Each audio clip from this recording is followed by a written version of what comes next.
Wanting a nose piercing but not sure where to even start? We've got you covered. Hi, this is Riley with Bodyartforms.com, and we're here to talk all about nose piercings and jewelry. The most well-known are nostril piercings. This can be a single nostril piercing, a double, that is 2 piercings in a single nostril, and a high nostril, which sits at the highest point of the nostril below the bridge. These piercings go through the cartilage of the nostril and are typically 18 to 20 gauge in size. The standard nostril piercing can take roughly 4 to 6 months to heal, and the double and high nostril piercings can take around 6 to 9 months to fully heal. The jewelry for these piercings can be the classic nose screw, the nose bone, or a labret. The basic nostrils and double nostril piercings can also use nose hoops and clickers.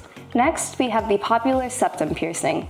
As the name suggests, this piercing is in the septum of the nose, specifically in what is known as the sweet spot or columella, which is the soft bit of skin between your nostrils and just below the cartilage. Everyone's anatomy is different, and not everyone has a columella, so make sure that you go to an experienced piercer who can perform the piercing correctly. These piercings are generally pierced at around 16 to 14 gauge, but once healed, they can be stretched larger to accommodate larger jewelry. The jewelry for these piercings can be septum clickers, seamless rings, captive rings, pinchers, horseshoe rings, or circular barbells, septum tusk, and spikes. Septum piercings are also pretty easy to hide with septum retainers. Another somewhat popular piercing is the bridge piercing. A bridge piercing, or earl piercing, is a horizontal piercing located across the bridge of the nose between your eyes. The piercing goes through the flesh and not the cartilage, making it a surface piercing. While most people have enough flesh to get their bridge pierced, not everyone does. Surface piercings have a heightened chance of migration and rejection, so going to an experienced piercer is helpful. They can both ensure your piercing is straight and well positioned and provide assistance for healthy aftercare. These piercings typically take around 2 to 3 months to fully heal and can use straight or curved barbells.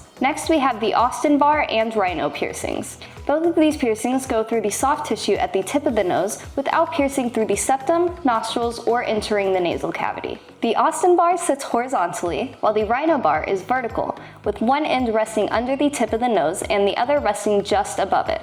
The Austin bar will take approximately 2 to 3 months to heal, while the Rhino can take more time, averaging around 3 to 9 months. Lastly, we have a couple more advanced and rare piercings. The first is the Sceptral piercing. To do this piercing, you must have a fully healed and stretched septum piercing. Ideally, the septum should be stretched to about 2 gauge or larger. A septral piercing is located through the fistula, tunnel of flesh, of a stretched septum piercing and comes out on the outside of the nose, just below the tip. Jewelry for this piercing will be a labret or curved barbell. The healing time can vary, and is best to talk to your piercer for more information.